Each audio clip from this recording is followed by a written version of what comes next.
Assalamualaikum, salam sejahtera. RTM terus unggul. Yang sahih di Berita RTM. Berita perdana edisi Ahad 20 Mac 2022. Saya Eddie Reza Rohadian. Dan saya Hazel Desmond. Terima kasih kerana memilih Berita Perdana. Kita ikuti paparan utama malam ini. Bantuan keluarga Malaysia, 8.6 juta individu bakal terima manfaat.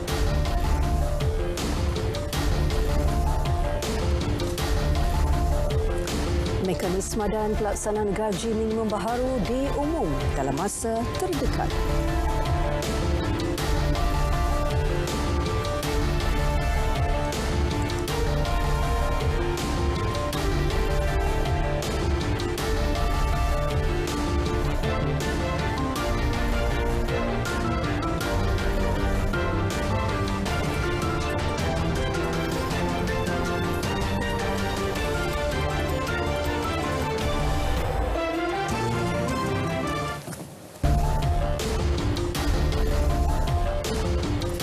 Yang dinanti telah pun tiba. Bantuan keluarga Malaysia BKM akan dibayar secara berperingkat dengan bayaran fasa 1 dikreditkan mulai 28 Mac. Ia melibatkan peruntukan berjumlah hampir 2 bilion ringgit. Perdana Menteri Datuk Seri Ismail Sabri Yaakob dalam kenyataan berkata, 8.6 juta penerima akan mendapat bayaran RM100 hingga RM300 berdasarkan kelayakan.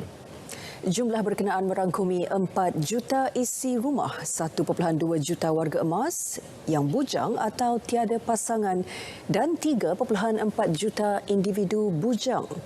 Tarikh pembayaran akan bermula 28 Mac sehingga 8 April dan akan terus dikreditkan ke akaun bank. Manakala penerima yang tidak mempunyai akaun bank, bayaran akan dibuat bermula 30 Mac melalui cawangan Bank Simpanan Nasional. Bagi memastikan program BKM disasar kepada mereka yang benar-benar layak, permohonan rayuan akan dibuka selama sebulan mulai 2 Mei. Status kelulusan BKM boleh disemak mulai 28 Mac 2022 melalui pautan tertera. BKM merupakan inisiatif bantuan tunai langsung yang diumumkan dalam Belanjawan 2022 bagi memanfaatkan golongan B40. Saudara Perdana Menteri Datuk Seri Ismail Sabri Yaakob tiba di Hanoi, Vietnam untuk lawatan rasmi selama 2 hari. Lawatan berkenaan menyaksikan kedua-dua negara saling bertukar pandangan mengenai isu serantau dan antarabangsa yang menjadi kepentingan bersama. Ketibaannya disambut Menteri dan Pengerusi Kerajaan Vietnam Tran Van Son serta pemimpin tempatan. Turut menyambut ketibaan beliau, Menteri Luar Datuk Seri Saifuddin Abdullah selaku Menteri Pengiring.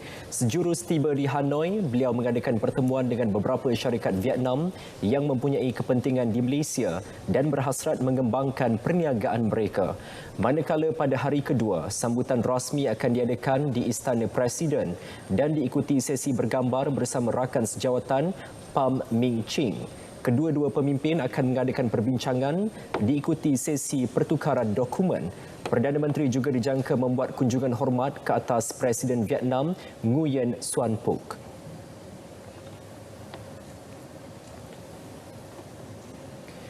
Rincian mekanisme dan pelaksanaan kadar gaji minimum baharu RM1,500 sebulan akan diumumkan tidak lama lagi. Menteri Sumber Manusia Datuk Seri M. Saravanan berkata pelaksanaan gaji minimum baharu mulai 1 Mei ini seiring hasrat kerajaan untuk meningkatkan pendapatan serta kesejahteraan pekerja. Menyambut baik pengumuman pelaksanaan gaji minimum baharu yang diumum Perdana Menteri Datuk Seri Ismail Sabri Yaakob semalam, Datuk Seri S. Saravanan menjelaskan ia turut berupaya memberi sumbangan positif dalam merangsang ekonomi negara melalui peningkatan kuasa beli pekerja. Dalam pengumumannya semalam, Perdana Menteri berkata pelaksanaan gaji minimum itu akan turut berkuat kuasa terlebih dahulu membabitkan syarikat-syarikat besar dan syarikat berkaitan kerajaan GLC. Kali terakhir gaji minimum dinaikkan adalah pada 1 Februari 2020 daripada RM1,100 kepada RM1,200 sebulan ketika pembentangan bajet 2020. Ya, tidak timbul isu majikan mengambil kesempatan dengan mula membuang pekerja apabila gaji minimum meningkat mulai 1 Mei depan. Timbalan Menteri Sumber Manusia Datuk Awang Hashim berkata dakwaan tersebut hanyalah persepsi sebelum berkuat kuasanya gaji minimum baharu. Ya, hakikatnya kementerian telah pun mempunyai kaedah pelaksanaan yang akan diumum kelak. Datuk Awang berkata pihaknya telah mengadakan perbincangan dengan majikan berhubung pelaksanaan gaji minimum tersebut yang turut memberikan keuntungan kepada majikan selain manfaat yang besar untuk golongan B40.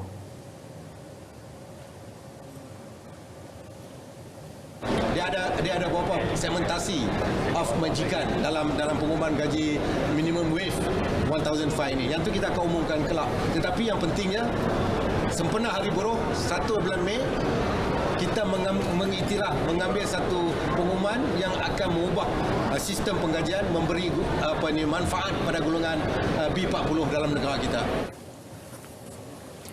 Susulan pengumuman gaji minimum baharu semalam, ada sesetengah pihak mendakwa akan terdapat syarikat membuang pekerja kerana kos operasi semakin meningkat. Katanya sebarang aduan boleh dibuat di portal WFW atau Working for Workers untuk semakan rujukan majikan. Beliau berkata demikian pada sidang media selepas merasmikan program Jom Masuk TVET at KSM di Pendang, Kedah. Sementara itu, pelaksanaan gaji minimum ternyata melegakan golongan pekerja, apatah lagi bertepatan dengan cabaran hidup masa kini.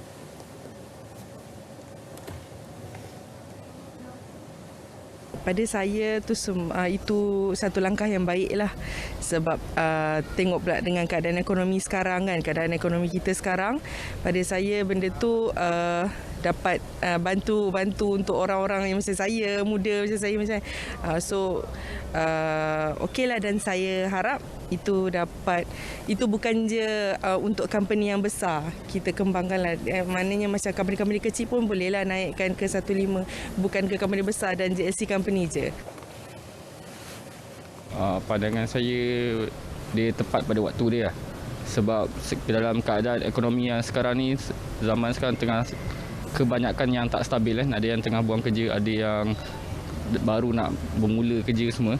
So dengan inisiatif kerajaan bagi ni, penambahbaikan daripada kerajaan, dia sedikit sebanyak dia membantu daripada golongan macam B40 ni. Kalau macam mengikut pada ekonomi sekarang lah, saya rasa benda tu beneficial untuk macam orang-orang yang baru nak start kerja, yang baru nak naik balik kan. Sebelum ni macam ramai kena buang kerja macam tu kan. So bagi saya benda tu macam mempermudahkanlah hidup diorang, sebab diorang pun kalau macam yang tak ada kerja tu pun maybe diorang bergantung pada duit bantuan. Pendapat saya, orang muda lagi bersemangatlah untuk kerja.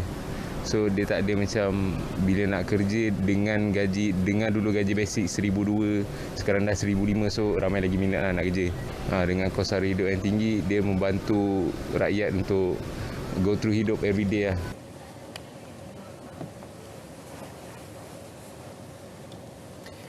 Majlis Rangkaian Kesatuan Sekerja Antarabangsa Malaysia (UNI MLC) berharap Kementerian Sumber Manusia dapat mewartakan pelaksanaan gaji minimum yang akan bermula 1 Mei ini. Presidennya Datuk Muhammad Syafiee BP Mamal dalam satu kenyataan memaklumkan pewartaan itu bagi memastikan semua majikan pelbagai sektor mematuhinya dan bukan dilaksanakan pada tarikh yang lain. Jelas beliau sebarang penangguhan pelaksanaan gaji minimum baharu akan mengecewakan pekerja yang terdiri daripada kumpulan B40. Beliau turut memaklumkan kerajaan perlu menetapkan pelaksanaannya yang membabitkan semua sektor termasuk pekerja yang berkhidmat dalam sektor domestik. Beliau berharap kerajaan tidak tunduk kepada tekanan mana-mana pihak sekaligus menangguhkan tarikh pelaksanaan serta penguatkuasaan kadar gaji minimum baharu berkenaan.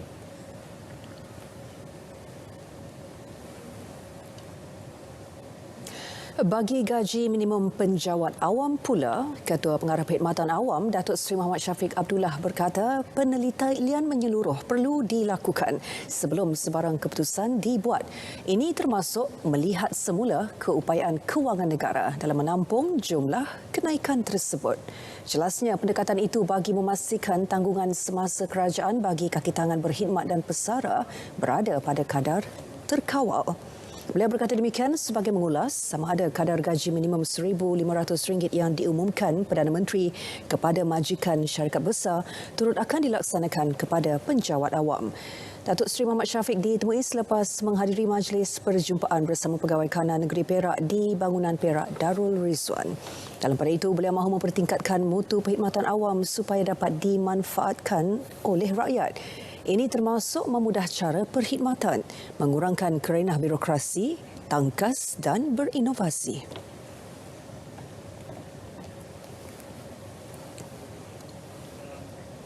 Saudara, 4 daripada 23 projek kendalian Kementerian Kerja Raya di Zon Utara yang terdiri daripada 2 projek di Pulau Pinang dan masing-masing 1 projek di Kedah dan Perak telah pun disiapkan. Menteri Kanan Kerja Raya Datuk Seri Fadilah Yusof berkata kesemua projek berkenaan yang dirancang di bawah rancangan Malaysia ke-11, RMK-11 dan RMK-12 bernilai RM2.2 bilion. Daripada jumlah tersebut, RM731.7 juta bagi projek di Pulau Pinang, RM675.5 juta di Kedah dan RM805.5 juta di Perak. Ia merangkumi kerja-kerja menaik taraf jalan persekutuan, membina jalan dan jambatan baharu serta menaik taraf sistem perparitan. Hanya di kawasan balik pulau yang merupakan banyak kediaman, rumah ibadat sepanjang jalan. Kalau kita nak besarkan jalan tersebut, maka pengambilan tanah yang agak banyak, yang merupakan satu yang begitu sensitif untuk kawasan setempat.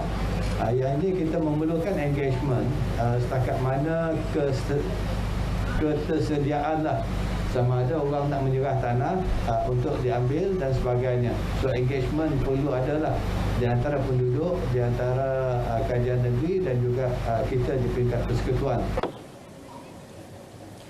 Beliau ditemui media di lokasi projek penggantian jambatan Titi Kerawang Balik Pulau. Projek sepanjang 160 meter yang siap pada Mei tahun lalu merupakan laluan utama jalan persekutuan yang menghubungkan Balik Pulau dan Teluk Bahang. Sementara itu mengulas mengenai desakan mengadakan pilihan raya umum ke-15, Datuk Seri Fadilah yang juga Ketua WIP Gabungan Parti Sarawak GPS berpandangan keutamaan negara dan rakyat serta krisis kesihatan adalah agenda yang perlu diberi perhatian pada masa ini. Lupakan hal PRU dulu, fokuskan pada ini dulu sehingga kita mengukuhkan kedudukan negara kita, rakyat berada dalam keadaan lebih baik, krisis kesihatan ini dapat dijaga, barulah kita lihat pada election ataupun tidak. Tapi apapun itu adalah budi bicara dan bidang kuasa yang amat berhormat Perdana Menteri dan juga ke bawah Duli Yang Maha Mulia Tuanku Agong kita.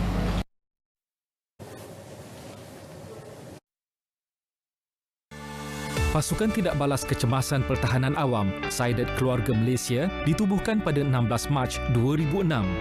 Ia berfungsi sebagai pasukan tidak balas awal di kalangan komuniti untuk sebarang kejadian kecemasan dan bencana sebelum pasukan penyelamat utama tiba. Sasaran Angkatan Pertahanan Awam Malaysia APM ialah menubuhkan Saidat Keluarga Malaysia di setiap 222 parlimen pada tahun 2022. Sasaran awal 100 hari pertama telah tercapai dengan penubuhan 44 pasukan. Peka dengan bencana yang mungkin berlaku di tempat anda. Sediakan beg ready to go anda yang mengandungi whistle, lampu suluh, kit perubatan kecemasan, power bank, kit kebersihan, tuala, air minuman, makanan tin, dokumen penting dan wang tunai. Jom sertai Saidat Keluarga Malaysia di tempat anda. Keluarga Malaysia siap siaga bencana.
bertemu kembali dalam berita perdana. Pelaburan bagi membangunkan Automotive High Technology Valley atau AHTV di Proton City Tanjung Malim berpotensi mengubah lanskap kehidupan seharian masyarakat.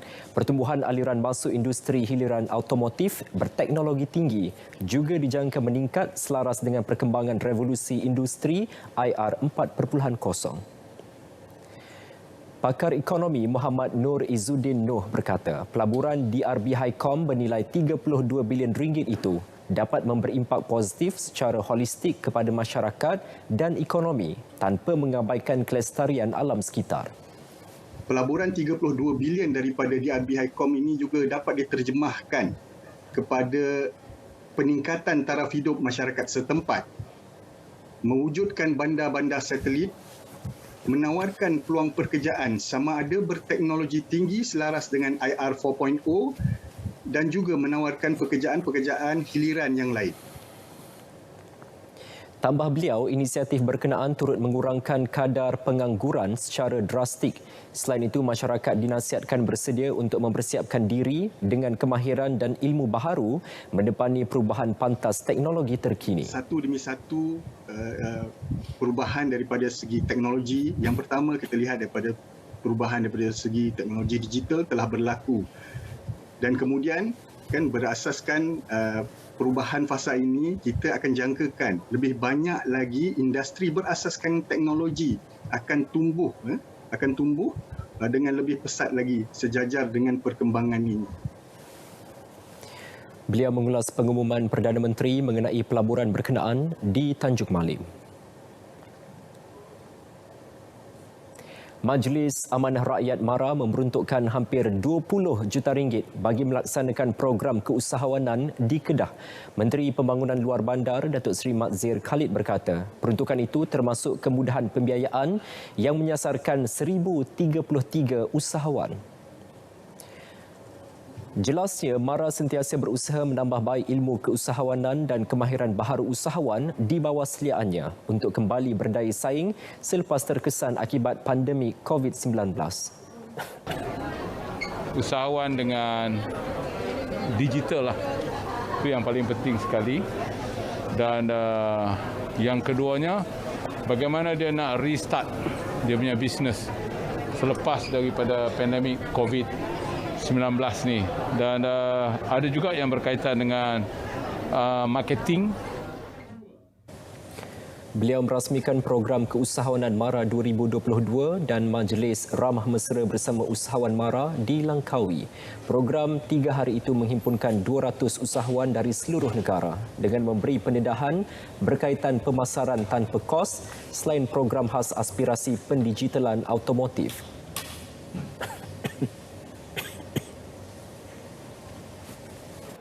Kerajaan kita telah mengambil langkah yang berani dan tegas walaupun di luar daripada pemikiran biasa. Siapa yang membayangkan kita akan membuat vaccination kepada puluhan juta rakyat kita secara percuma sejak merdeka sampai sekarang? Belum ada lagi program vaccination sebesar yang kita lakukan untuk vaccination bagi COVID-19. Asalnya ingat, satu suntikan tak cukup, kena jadi 2. Bila 2, kata kena ada pula 3, ada booster pula lagi. Mungkin ada yang keempat dan sebagainya. Tapi pokoknya COVID bukan menguasai kita. Kita mesti terus bergerak ke hadapan supaya kita tidak dikongkong oleh COVID semata-mata. Kita kena masuk ke pasar endemik. Kita kena mulakan segala kerja-kerja kita seperti biasa dalam norma baru dengan kaedah-kaedah yang baru.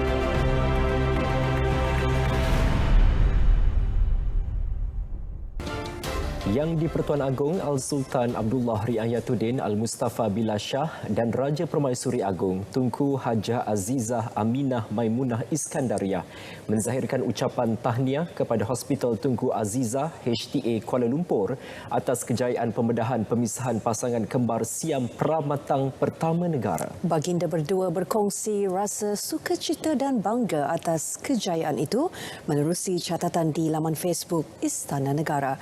Pembedahan pasangan kembar berusia 17 hari itu diketuai Datuk Dr. Zakaria Zahari membabitkan 13 doktor pakar. Ia termasuk 6 pakar bedah kanak-kanak dari seluruh negara serta 20 jururawat dan staf Dewan Bedah Kanak-kanak. Kejayaan ini juga mencipta sejarah sebagai pembedahan pertama seumpamanya di Malaysia. Baginda berdua turut menzahirkan rasa syukur apabila pasangan bayi kembar Siam jenis Omphalophagous berjaya dipisahkan tanpa sebarang komplikasi serta mendoakan mereka segera pulih dan dapat menjalani kehidupan seperti kanak-kanak lain. Bekalan makanan asas seperti daging, ayam dan telur ayam dijamin mencukupi bagi menampung keperluan pengguna pada bulan Ramadan dan Aidilfitri tahun ini. Jaminan itu diberikan Timbalan Menteri Pertanian dan Industri Makanan, Datuk Seri Ahmad Hamzah. Sebelum ini beliau mengakui terdapat kekurangan bekalan akibat permintaan yang tinggi sebaik saja sektor ekonomi dibuka semula. Menyedari keperluan tersebut, Januari lalu kerajaan mengimport ayam bulat sejuk beku bagi menampung keperluan pengguna. Sebelum ini memang kita menghadapi dan kita mengakui bahawa ada sedikit kekurangan semasa kita menghadapi COVID-19. Kita tak ada masalah kita menghadapi makanan yang mencukupi dan bekalan yang stabil. Tapi apabila ekonomi kita dibuka, barulah kita menghadapi satu permintaan yang cukup tinggi sekali. Kita menjangka untuk menghadapi perayaan, terutamanya Ramadan dan Hari Raya ini, kita akan mempunyai bekalan yang mencukupi dan juga stabil untuk kita bekalkan untuk kegunaan perayaan. Beliau memaklumkannya kepada RTM selepas merasmikan Konvensyen Kebangsaan Kejuruteraan Pertanian dan Makanan 2022 di Alustar. Setakat ini 407,000 metrik tan ayam dibawa masuk ke Malaysia oleh 16 syarikat tempatan yang diberikan kebenaran mengimport ayam.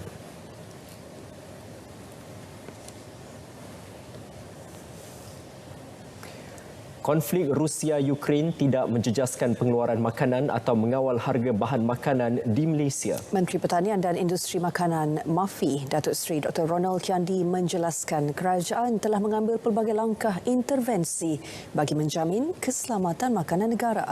Beliau berkata antara langkah intervensi itu termasuk menyediakan subsidi kepada beberapa bahan makanan seperti ayam dan telur. Langkah tersebut bagi menghadapi sebarang faktor luar jangka akibat konflik dua negara tersebut. Pelbagai langkah dan intervensi jangka pendek dan panjang dibuat bagi memastikan pengeluaran tidak terjejas serta mengawal kenaikan harga kepada pengguna disebabkan kenaikan kos input dari luar.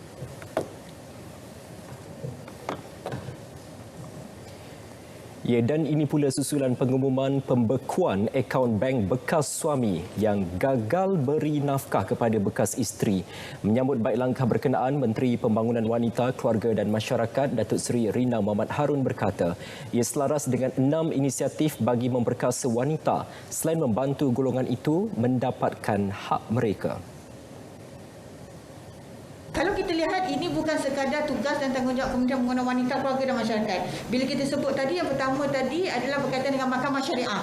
Ya, sudah pasti ia akan kita bekerjasama dengan kementerian-kementerian dan juga agensi yang berkaitan. Ya, sebab dia melibatkan hal mahkamah, dia melibatkan hal tuntutan dan sebagainya. Jadi kita sebagai Kementerian Pembangunan Wanita, Keluarga dan Masyarakat boleh membantu untuk menelaraskan, ya, untuk menyampaikan supaya mereka yang menjadi mangsa ataupun mereka yang sepatutnya mendapat hak mereka. Selain itu, tindakan kerajaan membenarkan wanita kematian suami bekerja dari rumah juga jelas menunjukkan keprihatinan terhadap golongan wanita yang dibebani dengan tanggungjawab besar. Datuk Seri Rina ditemui selepas merasmikan Hospital Bersalin dan Poliklinik Pusarawi di Kota Damansara. Semalam, Perdana Menteri berkata akaun bank bekas suami akan dibekukan jika mereka ingkar perintah mahkamah untuk membayar nafkah kepada bekas isteri. Keputusan kerajaan membenarkan pengeluaran khas RM10,000 daripada simpanan kumpulan wang simpanan pekerja KWSP mengundang pelbagai reaksi. Majoritinya menyambut gembira selain menyifatkan ia sebagai rezeki, lebih-lebih lagi kepada mereka yang berhadapan kepayahan ketika pandemik COVID-19 melanda negara. Bagi kalangan pekerja sektor perkilangan yang ditemui di Sungai Petani Kedah, kedudukan ekonomi mereka kini semakin baik selepas kilang tempat mereka bekerja dibenarkan beroperasi semula dengan mematuhi SOP yang ditetapkan. Oleh itu, ada yang berpandangan keputusan sama ada mahu atau tidak mengeluarkan wang KWSP berkenaan bergantung kepada keperluan kewangan pencarum itu sendiri. Rakyat semua untuk ada yang rakyat yang masih susah lah ni, kita tak tahu kan. Ada yang senang, ada yang susah, itu lah. Untuk bagi saya, bagi alhamdulillah bagi saya berhemah. Walau macam mana pun dia tak boleh terlalu boros sangat lah apa semua. Dia berhemah, kita kena jaga, kena berjimat-jimat lah. Ia sangat membantu sebab untuk semua pencarum, jika yang ada masalah boleh tolong settlekan masalah, tolong bayar hutang-hutang yang sebelumnya ada yang hilang pekerjaan sebelum ni, dia dapat membantulah. Dari segi situ kita perlu bijaksana dalam pengeluaran KWSP ni, jangan ikut nafsu untuk kalau betul-betul perlu baru kita keluarkan. Okey, bagi saya tu perlulah sebab dah ni kan kena bukit COVID kan, orang nak pakai duit kan, macam-macam lah. Lepas tu anak sekolah lah, apalah kan sekarang ni dah start sekolah kan. Itulah. Memang perlu sangat lah. Ya, perlulah. Di pihak majikan pula, keadaan ekonomi negara yang semakin baik kini di samping usaha mengawal dan mencegah penularan wabak COVID-19 berterusan oleh kerajaan membolehkan sektor perkilangan beroperasi seperti biasa. Okey, lah ni semua in English kata back to normal lah, balik seperti biasa lah. Okey, semua kerja actually kami mengekspor untuk elektrik bicycle ni melambung tinggi kalau banding dengan masa MCO lah. Masa tutup semua tu kilang terjejas terus. Tapi sekarang nampaklah cahaya. Jadi ekspor kita sudah naik dan juga keadaan ekonomi sekarang untuk overseas pun ada amat pulih juga. Sebab tu permohonan untuk pengeluaran khas itu akan dibuka kepada ahli di bawah usia 55 tahun bermula 1 April. Tarikh akhir permohonan adalah pada 30 April manakala tempoh pembayaran akan dilaksanakan bermula 20 April. Saudara, seterusnya kita ke edisi Sukan malam ini bersama rakan penyampai Syairul Islam. Syairul, teruskan. Jelajah berbasikal terulung negara kembali bernyawa. Roslin dedah punca kekalahan Lizijia.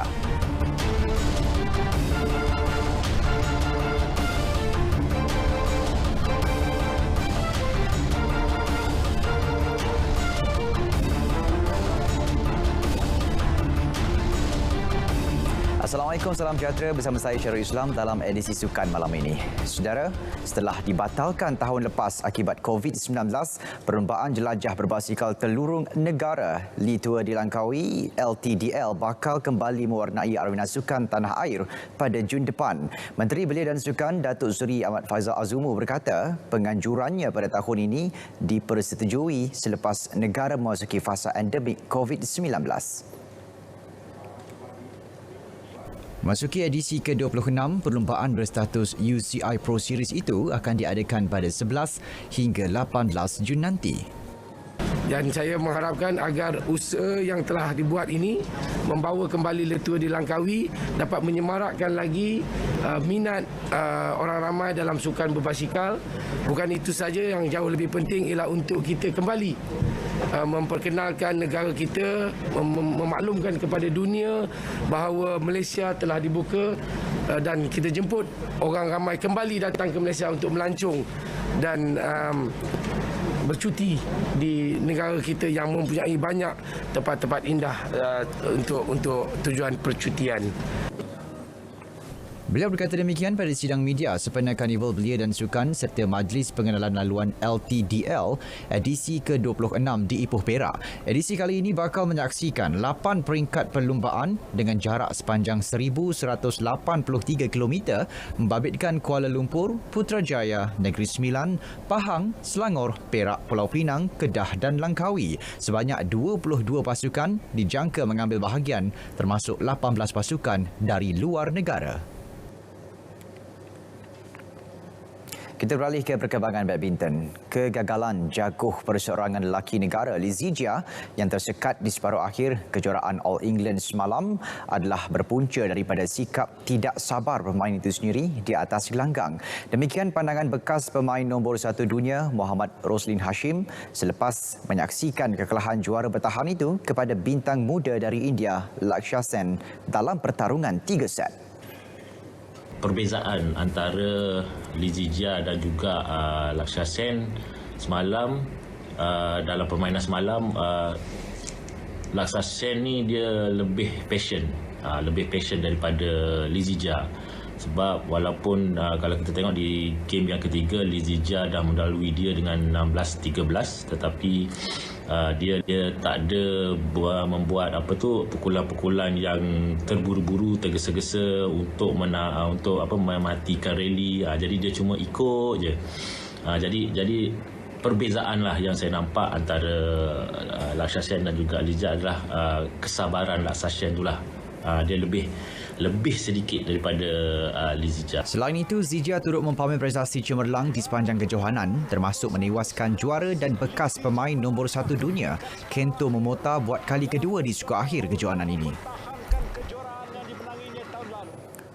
Aksi Liga Premier 2022, jaringan tunggal AS Sharvin sudah memadai untuk melonjak Selangor FC 2 ke tangga ketiga selepas menewaskan UiTM FC 1-0 dalam aksi di Stadium UiTM semalam. Beraksi di laman sendiri, UiTM FC dilihat beberapa kali cuba mengasak kubu Selangor 2 namun gagal menembusi gawang lawan pada babak pertama. Selangor 2 dipimpin jurulatih Rusdi Suparman. Bagaimanapun terlebih dahulu memecah kebuntuan selepas S. Sharvin berjaya membolosi gawang UiTM pada minit ke-30. Bersambung babak kedua, Selangor 2 cuba menggandakan jaringan dengan mengasak pintu gol lawan namun gagal membuahkan hasil. Keputusan 1-0 sehingga whistle penamat dibunyikan. Kemenangan itu menyaksikan Selangor 2 naik ke tangga ketiga Liga dengan mengutip 3 mata. Saingan Liga Premier Futsal Malaysia Wanita MFL 2022, 2 gol Nur Syafiqah Zainal Abidin berjaya membantu Melaka menundukkan PDRM 3-0 di Kompleks Sukan Panasonic Shah Alam. Nur Syafiqah yang dalam pemburuan gelaran penjaring terbanyak Liga mencetak jaringan tersebut pada minit ke-12 dan 18. Intan Sarah Anisah meledak gol ketiga Melaka di babak kedua sekaligus memberi 3 mata berharga buat pasukan. Ini kemenangan ke-7 buat Melaka sepanjang Liga sekaligus muncul pendahulu dengan 21 mata. Skuad kendalian Jamhuri Zainuddin itu berpeluang menjulang gelaran juara jika berjaya meraih 3 mata penuh dalam baki 2 perlawanan menentang Kuala Lumpur Prefer, Cyberlink dan Selangor MBSJ. Perlumbaan Asia Talent Cup ATC, lagu Negaraku berkumandang di Lita Pertamina Mandalika, Indonesia buat kali kedua selepas babat Hakim Danish Ramli mengulangi pencapaiannya semalam dengan menjuarai perlumbaan kedua hari ini. Selepas mendominasi saingan pertama semalam, Hakim Danish meneruskan momentum cemerlangnya apabila menamatkan perlumbaan 16 pusingan hari ini dengan masa 28 minit 6.916 saat. Dia sebelum itu diberi tekanan hebat oleh 2 pelumba Jepun, Gan Mi dan Shinya Ezawa sehingga menyaksikan mereka saling meminta satu sama lain untuk memimpin perlumbaan. Bagaimanapun, Hakim Danish berjaya memperkemaskan rentaknya di 3 pusingan terakhir sekaligus memimpin memimpin perlumbaan sehingga muncul juara. Manakala Mi dan Ezawa Puda masing-masing berpuas hati di tempat kedua dan ketiga. Kejayaan itu sekaligus melonjakkan kedudukan Hakim Danish selaku pendahulu keseluruhan pelumba dengan 72 mata, 1 mata mengatasi pencabar terdekat Ezawa. Dua lagi wakil negara, Farish Hafi dan Emil Izhar pula, masing-masing menduduki tempat ke-13 dan ke-15. Pusingan pertama Festival Toyota Gazoo Racing TGR. Pelumba pasukan Laser Motorsport Eddie Liu berjaya meraih tempat pertama bagi kategori Super Sporting pada hari kedua yang berlangsung di Litar Antarabangsa Sepang SIC petang tadi. Eddie berjaya membuktikan kemampuan sebenarnya hari ini sekaligus menebus kekecewaan menduduki tempat ketiga pada hari pertama semalam. Luck is on my side today. Yeah, because of Michelle and Freddie is very fast. Yeah, because Michelle got the incident yesterday, so he starts from the behind. Yeah, luck is on my side. Eddie menamatkan perlumbaan 20 pusingan itu dengan catatan 29 minit 14.180 saat meninggalkan pencabar terdekatnya dari pasukan Prima Pearl TT Racing, Michelle Chia di tempat kedua dengan lebih 5 saat. Sementara pelumba telaga emas Toyota Freddie Ang meraih tempat ketiga. Manakala bagi kategori rookie pula, Sharik Zulkarnain muncul juara dengan merekodkan masa 29 minit 38.336 saat. Tempat kedua menjadi milik Muiz Musyafar dan tempat ketiga Muhammad Hamdani. Menjelang Sukan SEA Hanoi 2021, wakil negara dalam permainan Mobile Legend Bang Bang MLBB, Todak yakin mampu membawa pulang pingat dalam tamasya yang bakal berlangsung pada Mei depan itu nanti. Salah seorang pemain, Zikri Syamsuddin atau dikenali sebagai Mun berkata, kemasukan seorang pemain profesional dilihat mampu memperkuat cabaran mereka dalam menghadiahkan pingat buat negara. Jelas Zikri, beliau juga yakin tiada masalah untuk pasukannya membentuk keserasian di antara pemain sedia ada dan pemain baharu.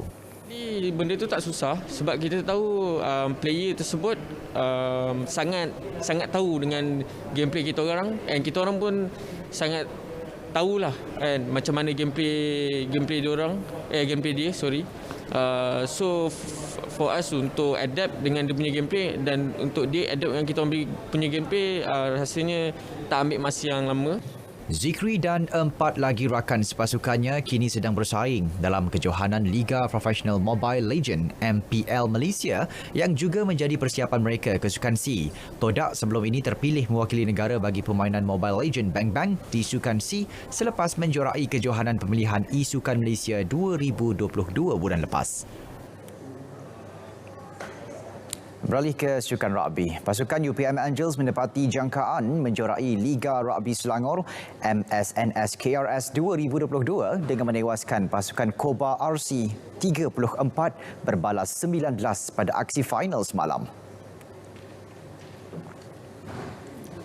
Kedua-dua pasukan menyajikan permainan mantap sepanjang perlawanan. Koba berjaya membolosi pertahanan kukuh UPM Angels dengan try pertama pada minit ke-5 diikuti conversion mudah selepas itu. Tidak mahu kecewa di laman sendiri. UPM Angels yang rata-rata dianggotai pemain skuad Bunga Raya 7 dan 15 sebelah menukar intensiti permainan dengan tackle kemas dan hantaran sempurna.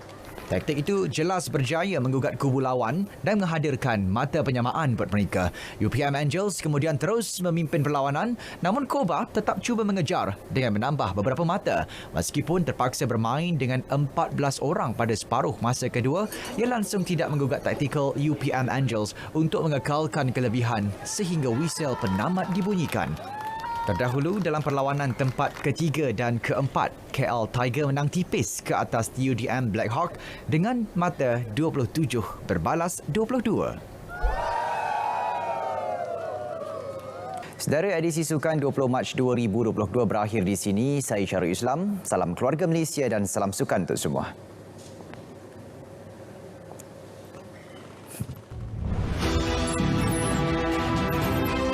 Program Ruang bicara santai mengupas isu sukan tempatan dan perkembangan sukan antarabangsa dengan panel undangan berkaliber dalam merungkai setiap permasalahan. Planet Sukan setiap Ahad 10 malam di TV1 dan saluran sukan RTM. Saudara Perdana Menteri Datuk Seri Ismail Sabri Yaakob yang ketika ini dalam lawatan rasmi ke Vietnam menegaskan tidak benar sama sekali kerajaan gagal memulihkan ekonomi negara yang terkesan akibat pandemik COVID-19 selama 2 tahun. Buktinya negara berada pada landasan yang betul apabila ekonomi berkembang sebanyak 3.1% pada tahun lalu berbanding penguncupan 5.6% pada 2020.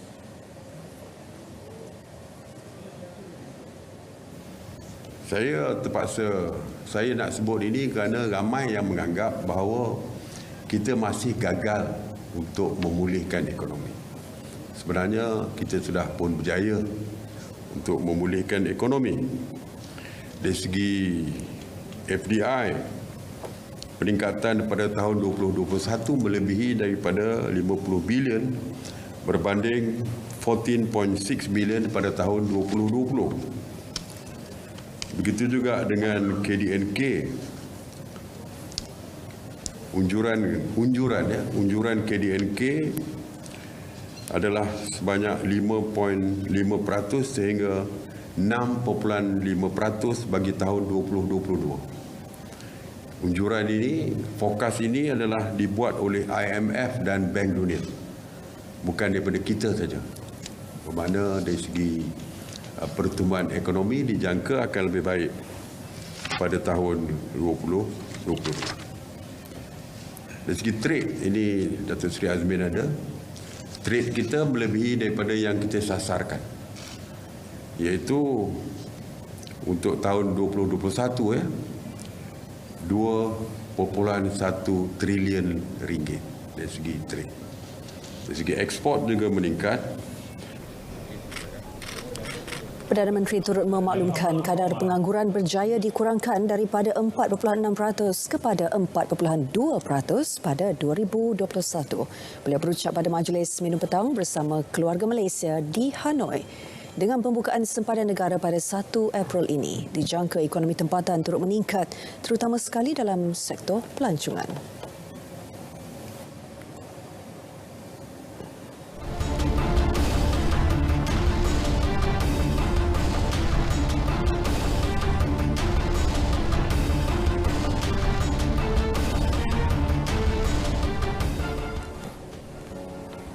Bertemu lagi dalam B-Diva.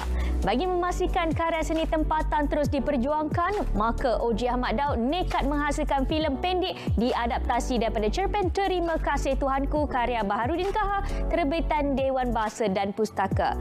Berjudul Asrar Secebis Rahsia, ia diterbitkan Oji Ventures and Network Sdn Bhd turut mendapat sokongan dana mikro daripada Finas dan telah dicadangkan untuk dipertandingkan di Festival Antarabangsa. Untuk luar negara, kami dalam urusan menyiapkan alih bahasa, subtitle di dalam bahasa Inggeris dan juga bahasa Arab. Sebab saya terus terang, saya dah fikir global dah benda ini. Saya dah tak mau fikir lokal. Bagi meneruskan kesinambungan Singa Putus yang dikeluarkan 5 bulan lalu, penyanyi Nabila Razali mengambil tindakan berani melancarkan sebuah novel berjudul Kerana Cinta Itu Ada. Lebih menarik, idea asal diperoleh menerusi respon positif dalam kalangan peminat lagu Putus dan mendapat sentuhan novelis popular Sofia. Selepas saja kita rilis lagu Putus, Bella nak bagi lebih lagi kepada peminat Bella yang menantikan kemunculan Bella ataupun apa-apalah daripada Bella. Dah 2 tahun kita ber-PKP ni, banyak event, banyak show yang kita tak dapat nak hadirkan, kita tak dapat nak adakan. So bila ada satu naskah ni, novel Kerana Cinta Itu Ada, ini kira hadiah Bella buat peminat-peminat Bella semua yang menantikan kemunculan Bella. Tiada niat meninggalkan dunia hiburan. Sebaliknya, pelakon Syahrul Ridwan ingin fokus terhadap perniagaan baharunya. Keadaan ekonomi yang tidak menentu susulan pandemik COVID-19 2 tahun lalu menjadi iktibar buat beliau untuk mempelbagaikan sumber dalam mencari rezeki. Dulu saya ingat dengan berlakon lah boleh bagi saya rezeki. Kalau tak berlakon, macam mana nak makan, macam mana nak hidup? Rupanya tidak. Bukan kerja yang bagi kita rezeki, tapi Allah bagi rezeki. Perjalanan selama 4 tahun demi menamatkan pengajian penuh dengan cabaran. Namun ia tidak mematahkan semangat pelakon berserta Vanida Imran untuk terus berjaya.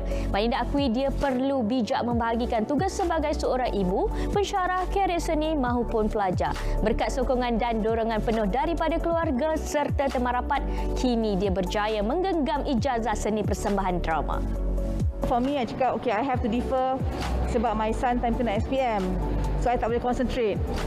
Dua-dua defer. So, kita memang daripada dulu kita dah sepakat kita akan habis dan naik pentas sama-sama. Dah rasa macam agaknya aku tak pandai kot. Dah rasa macam tu. I cannot do this. I'm not smart enough for this. So, memang banyak support system lah. Especially kawan-kawan, my supervisor. Minggu lalu berlangsung reunion filem Kembara Seniman Jalanan anjuran Siar Dokman dengan kerjasama DBKL. Paling menjadi tumpuan, pelakon-pelakon utama filem berkenaan hadir untuk mengimbau nostalgia lakonan mereka sejak 36 tahun lalu yang pernah mencetuskan fenomena dengan mengetengahkan isu cetak rompak. Antaranya Imuda, Amy Search, Datuk M. Nasir, Datuk Ramli Sarip, Dr. Sam dan Pian Habib. Banyak kenangan dan banyak juga yang boleh kita lakukan, insya-Allah. Jika saya rasa gabungan ini masih lagi saya rasa relevan dan buah ceritanya sangat berkesan, mungkin boleh diubah suai ataupun dibuka lebih ceritanya dengan lebih mungkin lebih pop culture. Terharulah kan, mengimbas kembali kan 36 tahun, Allah. Sebab apa saya terasa sangat, sebab apa masa itulah lahirnya lagu Saya Anak Malaysia. Terus menyantuni dan berkongsi rezeki dengan golongan yang memerlukan. Itulah yang dilakukan pelakon dan usahawan Putra Amaris menerusi kerjasama dengan Pertubuhan Kebajikan Dapur Pasak apabila mendirikan sebuah rumah untuk keluarga asnaf di sebuah lokasi di Lembah Kelang. Bukan itu saja, mereka turut melancarkan projek penuhkan peti ais bagi bantuan makanan dan bahan mentah sepanjang Ramadan. Kita akan buat penuhkan peti ais di rumah asnaf, khususnya 1,000 rumah asnaf. Pertamanya insya-Allah, kalau Allah bagi lebih, alhamdulillah, untuk penuhkan peti ais dia full. So dia bulan puasa nak berbuka, nak bersahur, nak makan apa je, insya-Allah cukup. Insya-Allah kita targetkan macam tahun lepas lah untuk anak yatim, tafiz, asnaf, OKU, ibu tunggal, homeless dan juga insya-Allah untuk artis-artis veteran. Perkongsian itu tadi mengakhiri Bidiva untuk malam ini. Informasi hiburan kami sajikan bukan keterlaluan. Saya Caca Yatim, selamat malam dan selamat beristirahat. Bye.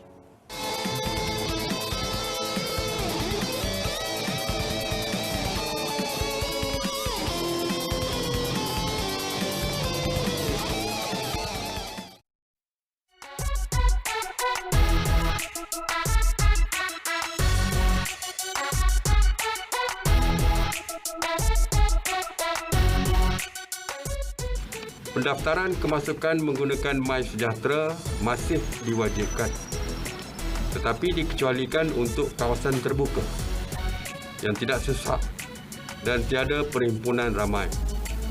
Tambahan pula, MySejahtera MySJ Trace diwajibkan untuk tempat tertutup yang dipenuhi tetamu ataupun pengunjung.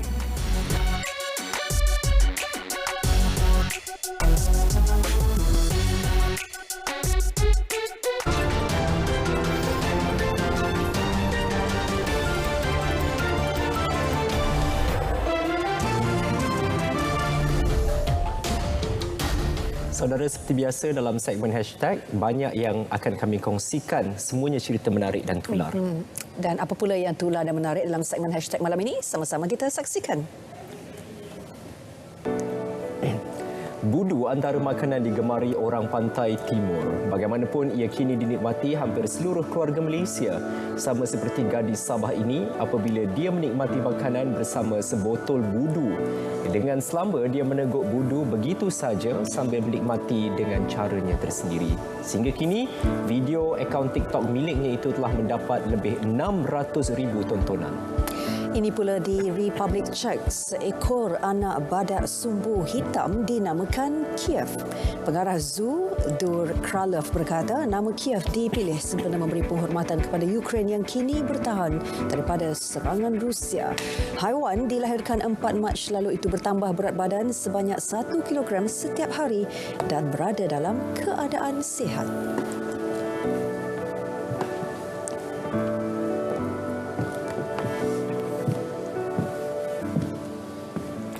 Saudara, paparan hashtag itu tadi mengakhiri berita perdana edisi Ahad 20 Mac.